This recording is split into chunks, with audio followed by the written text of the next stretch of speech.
Hello दोस्तों, मैं आपको देखने में आऊँगा, लेकिन बहुत जल्द मैं आपके सामने उपस्थित हो जाऊँगा, जैसे कि हो गया मैं।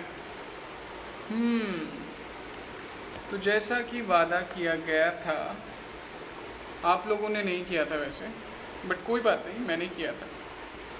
तो मैं आपके सामने उपस्थित हूँ एक कहानी लेकर, जिस कहानी का शीर्षक है वंशज दान। तो चलिए सुनते हैं कहानी वंशज दान, जिसको लिखा है गुरु रविंद्रनाथ टैगोर ने। तो आइए सुनते हैं कहानी वंशज दान। आप जहाँ पर भी बैठे हैं, जिसके साथ भी बैठे हैं, मोबाइल को साइड में रख दीजिए, कान में अपनी लीड लगा लीजिए और चलिए मेरे साथ रविंद्रनाथ टैगोर की कहानियों की दुनिया में मेरी आवाज़ में चलते हैं। ये उसका प्रतिदिन का नियम था, मंदिर के दरवाजे पर खड़े रहना और श्रद्धालुओं के आगे हाथ फैलाकर अनुनाय विनाय करना। बाबू, अंधी पर कुछ कृपया हो जाए। वह जानती थी कि मंदिर में आने वाली अच्छे नियत वाले और श्रद्धालु हुआ करते हैं। उसका यह अनुमान झूठा नहीं था। आने जाने वाले 2-4 पैसे उसके हाथ पर रख ही देते थे। अंधी उनको दुआएं देती और उनकी अच्छाइयों की तारीफ करती। महिलाएं भी उसकी झोली में थोड़ा बहुत अनाज डाल देती थी। सुबह से शाम तक वह इसी तरह हाथ फैलाकर खड़ी रहती। उसके बाद मन ही मन ईश्वर को नमस्कार करती और अपनी लाठी टेकती अपनी झोपड़ी की ओर बढ़ जाती। उसकी झोपड़ी शहर से बाहर थी। मार्ग में भी विनती करती जाती, किंतु राहगीरों में ज़्यादा संख्या सफ़ेद कपड़ों वालों की होती, जो पैसे देने की बजाय डांट फटकार देना ज़्यादा पसंद करते हैं। तब भी अंधी हताश नहीं होती और उसकी विनती लगातार जारी रहती। झोपड़ी तक पहुंचते पहुंचते उसे 2-4 पैसे मिल जाते। झोपड़ी के निकट पहुंचते ही एक 10 साल का लड़का उछलता कूदता आता और उससे चिपट जाता। अंधी टटोल के उसके माथे को चूमती। बच्चा कौन है, किसका है और कहाँ से आया, इस बात को कोई नहीं जानता। 5 साल हुए पड़ोसियों ने उसे अकेला देखा था। इन्हीं दिनों एक दिन शाम के वक्त लोगों ने उसकी गोद में एक बच्चा देखा। वह विलाप कर रहा था। अंधी उसका मुंह चूम चूम कर उसे चुप कराने का प्रयास कर रही थी। वह कोई असाधारण घटना नहीं थी, इसलिए किसी ने भी नहीं पूछा कि बच्चा किसका है। उसी दिन से यह बच्चा अंधी के पास था और खुश था। उसको अपने से बढ़िया भोजन और वस्त्र पहनाती थी। अंधी ने अपनी झोपड़ी में एक हांडी गाड़ रखी थी। संध्या के समय तक जो कुछ मांग कर लाती उसमें डाल देती। वह उसे छिपा कर रखती थी, कहीं किसी दूसरे आदमी की नज़र उस पर ना पड़ जाए। भोजन के लिए अन्न बहुत मिल जाता था, उसी से काम चलाती थी। पहले बच्चे को भर पेट खिलाती, फिर खुद खाती। रात्रि को बच्चे को अपनी छाती से लगा कर सोती। सुबह होते ही उसे भोजन कराकर फिर मंदिर के दरवाजे पर जा खड़ी होती। काशी के सेठ बनारसी दास बहुत लोकप्रिय आदमी हैं। बच्चा बच्चा उनकी कोठी को जानता है। वह बहुत बड़े देशभक्त और धर्मात्मा हैं। धर्म में उनकी बहुत रुचि है। दिन के 12 बजे तक सेठ स्नान ध्यान में मग्न रहते और कोठी पर प्रत्येक समय हलचल लगी रहती। कर्जा लेने वाले तो आते ही थे, परंतु ऐसे लोगों का भी आना जाना रहता जो अपनी पूंजी सेठ जी के पास गिरवी रखने आते थे। सैकड़ों भिखारी अपनी कमाई इन्हीं सेठ जी के पास जमा कराते थे। अंधी को भी ये बात मालूम थी, परंतु पता नहीं अब तक वह अपनी कमाई यहाँ जमा कराने में क्यों झिझकती थी। उसके पास बहुत रुपया इकट्ठा हो गया था। हांडी लगभग पूरी भर गई थी। उसे डर था कि कोई चुरा न ले। एक शाम अंधी ने वह हांडी उखाड़ी और अपने फटे हुए आंचल में छिपाकर सेठ जी की कोठी पर पहुंची। सेठ जी बही खाते के पन्ने उलट पलट रहे थे। उन्होंने पूछा, क्या बात है बुढ़िया? अंधी ने हांडी को उनके समक्ष रखी और भयभीत होकर कहा, सेठ जी, इसे अपने पास जमा कर लो। मैं अंधी अपाहिज कहाँ संभालती रहूंगी? सेठ जी ने हांडी की तरफ देखकर कहा, इसमें क्या है? अंधी ने जवाब दिया, भीख मांगकर अपने बच्चे के लिए 2-4 पैसे इकट्ठा किए हैं। अपने पास रखने से डरती हूँ। कृपया इन्हें आप अपनी कोठी में रख लीजिए।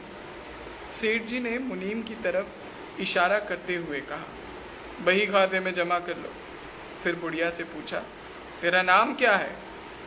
अंधी ने अपना नाम बताया। मुनीम जी ने नकदी गिनकर उसके नाम से जमा कर दी और वह सेठ जी को आशीर्वाद देती हुई अपनी झोपड़ी में चली गई। 2 साल बहुत सुख चैन से बीते। उसके बाद एक दिन लड़के को बुखार हो गया। अंधी ने इलाज करवाया, झाड़ फूक और टोने टोटके का भी सहारा लिया, परंतु सभी प्रयास विफल हो गए। लड़के की स्थिति रोजाना चिंताजनक बनती जा रही थी। अंधी का दिल टूट गया। हिम्मत ने जवाब दे दिया, हताश हो गई। परंतु फिर ध्यान आया कि हो सकता है डॉक्टर के इलाज से लाभ हो। ऐसा सोचकर वह गिरती पड़ती सेठ जी की कोठी पर जा पहुंची। सेठ जी कोठी पर ही मौजूद थे। अंधी ने कहा, सेठ जी, मेरी इकट्ठा की गई धनराशि में से 10-5 रुपए मिल जाएं तो बड़ी मेहरबानी होगी। मेरा बच्चा बीमार है, डॉक्टर को दिखाऊंगी। सेठ जी ने कड़े स्वर में कहा, कैसे जमा पूंजी, कैसे रुपए? मेरे पास किसी के रुपए इकट्ठा नहीं है। अंधी ने बिलखते हुए जवाब दिया, 2 साल हुए मैं आपके पास अपनी अमानत रख गई थी, दे दीजिए, बड़ी मेहरबानी होगी। सेठ जी ने मुनीम की तरफ बड़ी रहस्यमय नजरों से देखते हुए कहा, मुनीम जी, जरा देखिए तो इसके नाम की कोई धनराशि जमा है? तेरा नाम क्या है री? अंधी को थोड़ी राहत मिली, उम्मीद नजर आई। पहला जवाब सुनकर उसने सोचा कि सेठ बेईमान है, किंतु अब सोचने लगी शायद उसे ध्यान नहीं रहा होगा। ऐसा धर्मात्मा आदमी भी भला कभी मिथ्या बोल सकता है? उसने अपना नाम बताया। मुनीम जी ने पन्ने उलट पलट कर देखे, फिर कहा, नहीं तो इस नाम पर 1 भी रुपया जमा नहीं है। अंधी वहीं जमीन पर बैठ गई। उसने बिलखते हुए कहा, सेठ जी, ईश्वर के नाम पर, धर्म के नाम पर कुछ दे दीजिए, मेरे बच्चे की जान बच जाएगी, मैं जीवन भर आपके गुणगान गाऊंगी।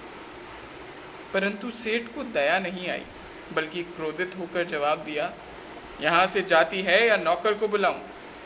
अंधी लाठी टेक कर खड़ी हो गई और सेठ जी की तरफ मुंह करके बोली, ठीक है, ईश्वर तुम्हें और दे।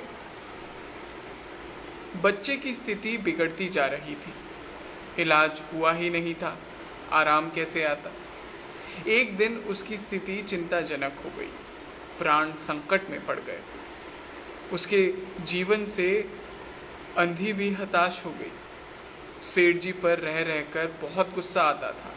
इतना धनवान आदमी है, 2-4 रुपए दे देता तो क्या चला जाता? फिर मैं उससे कुछ दान नहीं मांग रही थी, अपनी ही जमा पूंजी मांगने गई थी।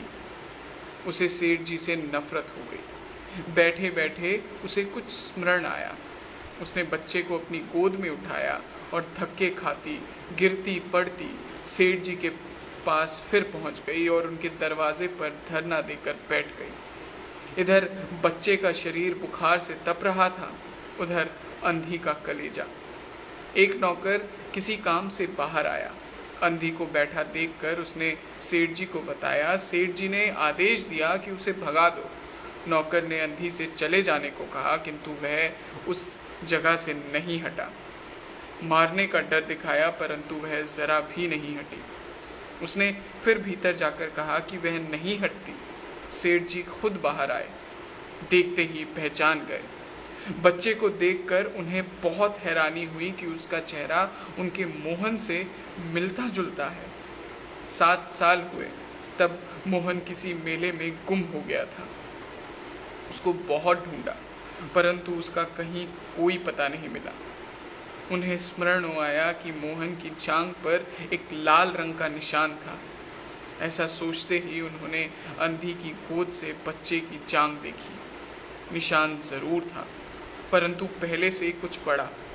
उन्हें भरोसा हो गया कि बच्चा उन्हीं का है। उन्होंने फौरन उसको छीनकर अपने कलेजे से लगा लिया। शरीर बुखार से भभक रहा था। नौकर को डॉक्टर बुलाने के लिए भेजा और खुद मकान के भीतर जाने लगे। अंधी खड़ी हो गई और चिल्लाने लगी, मेरे बच्चे को मत ले जाओ। मेरे रुपए तो हजम कर गए कि आप मेरे बच्चे को भी मुझसे छीन लोगे। सेठ जी बहुत परेशान हुए और कहा, ये मेरा बच्चा है, यही एक बच्चा है। 7 साल पहले कहीं गुम हो गया था, अब मिला है, इसलिए इसे कहीं नहीं जाने दूंगा। पूरी कोशिश करके भी इसकी जान बचाऊंगा। अंधी खिलखिलाकर हंसते हुए बोली, तुम्हारा बच्चा है इसलिए लाख कोशिश करके भी उसे बचाओगे। मेरा बच्चा होता तो उसे मर जाने देते। हाँ, क्यों, ये भी कोई इंसाफ है? इतने दिनों तक मेहनत मजदूरी करके उसका पालन पोषण किया, मैं उसे अपने हाथ से नहीं जाने दूंगी। सेठ जी की अजीब स्थिति थी। कुछ भी करते नहीं बन रहा था। कुछ क्षण के लिए वहीं चुपचाप खड़े रहे, फिर मकान के भीतर चले गए। अंधी को कुछ वक्त तक वहीं खड़े हुए देखा, फिर वो भी बिलखती हुई अपनी झोपड़ी की तरफ चली गई। अगले दिन सुबह ईश्वर की कृपा हुई या दवाई ने अपना जादू दिखाया। मोहन का बुखार उतर गया। होश आने पर उसने आंख खोली तो सबसे पहला शब्द उसके मुंह से निकला, माँ। चारों तरफ अनजान सूरतें देखकर उसने अपनी आंखें बंद कर ली। बुखार फिर ज़्यादा होने लगा। उसने माँ माँ की रट लगाई हुई थी। डॉक्टर ने जवाब दे दिया। सेठ जी घबरा गए। चारों तरफ अंधकार छाने लगा। क्या करूं, एक ही बच्चा है, इतने दिनों के पश्चात मिला भी तो मृत्यु उसे अपने हाथ से छोड़ती ही नहीं। उसकी जान कैसे बचाऊं? अचानक उनको अंधी का ख्याल आया। पत्नी को बाहर भेजा कि देखो कहीं अब वह दरवाजे पर तो नहीं बैठी, परंतु वह वहाँ नहीं थी। सेठ जी ने फिटन तैयार करवाई और बस्ती के बाहर उसकी झोपड़ी पर पहुँचे। झोपड़ी पर कोई दरवाज़ा नहीं था।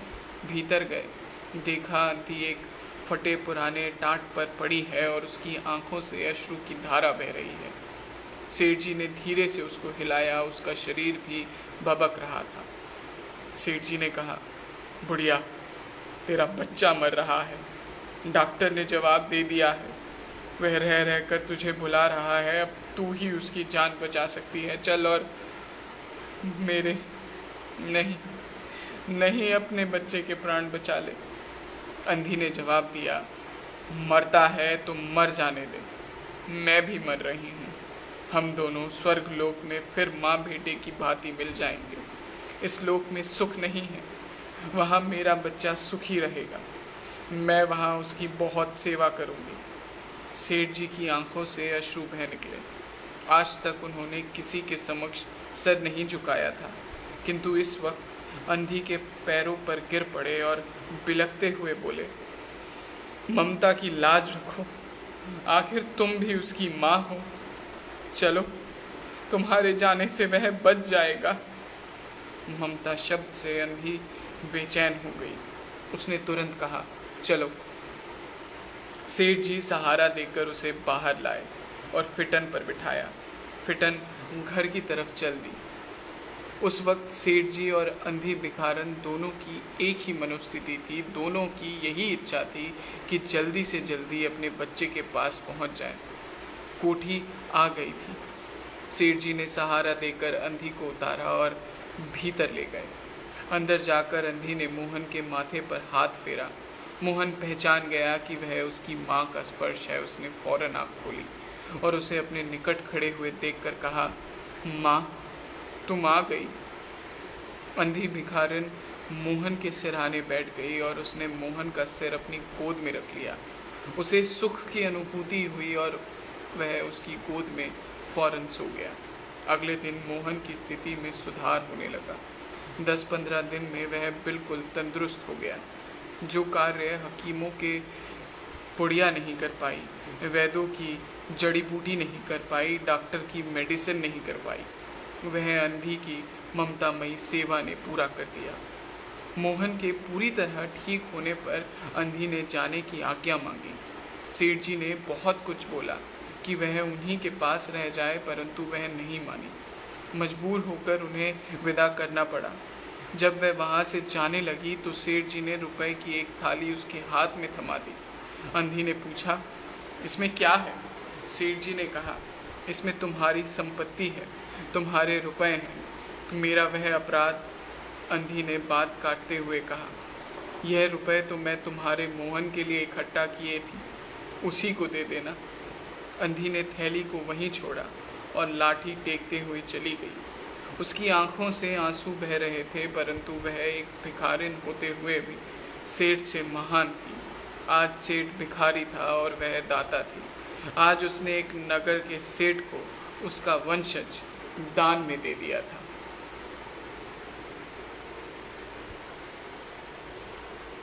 तो दोस्तों, ये थी कहानी वंशज दान, जिसको रविंद्रनाथ टैगोर ने लिखा है। मैं इस कहानी को जितनी बार पढूं, हर बार कुछ ना कुछ नज़र आता है। जैसे इस बार जब मैंने इस कहानी को पढ़ा तो मुझे लगा कि जिस वक्त ये कहानी लिखी गई होगी, रविंद्रनाथ टैगोर जी ने कितना ध्यान रखा था कहानी को लिखते हुए कि उन्होंने उस सेठ जी को संबोधित करते हुए कहीं पर भी ऐसा कोई भी शब्द का प्रयोग नहीं किया जिससे उनका अपमान हो। उन्होंने हर जगह उन्होंने, उनसे, उनके लिए इन शब्दों का प्रयोग किया है। हालांकि इसे अनुवाद बांग्ला से हिंदी में किया गया है। मैं ये भी कहना चाहूँगा कि जिन्होंने अनुवाद किया है उन्होंने भी बहुत खूबसूरती से ये अनुवाद किया है। तो इसी के साथ आज का लाइव सेशन हम यहीं समाप्त करते हैं। मैं उम्मीद करता हूँ कि इस कहानी को पढ़ते वक्त मुझे जितना ज़्यादा मज़ा आया, आपने जो मुझे वक्त दिया, आपने जो इस कहानी को सुना, आपको भी उतना ही मज़ा आया होगा। मैं वादा करता हूँ अगले हफ्ते फिर एक नई कहानी के साथ आपसे मिलूँगा और हम हो सके तो ढेर सारी बातें करेंगे। आज जुड़ने के लिए बहुत बहुत शुक्रिया। मैं सभी का दिल से शुक्रिया करता हूँ। प्रशांत भाई, पंखुड़ी जी, विजय जी, राजन जी, बहुत बहुत शुक्रिया। Thank you so much. किस्सा घर के साथ जुड़े रहिए और अपने दोस्तों के साथ, अपनी फैमिली वालों के साथ हमें शेयर कीजिए ताकि हम ज़्यादा से ज़्यादा लोगों तक पहुँच सकें। ये बहुत ही खूबसूरत सफ़र होने वाला है और हम सब आपके ज़िंदगी का एक हिस्सा बनना चाहते हैं, क्योंकि ज़िंदगी से बड़ी कहानी क्या ही होगी, और ये तो किस्सा घर है। चलिए, शुक्रिया, गुड नाइट, शुभ रात्रि।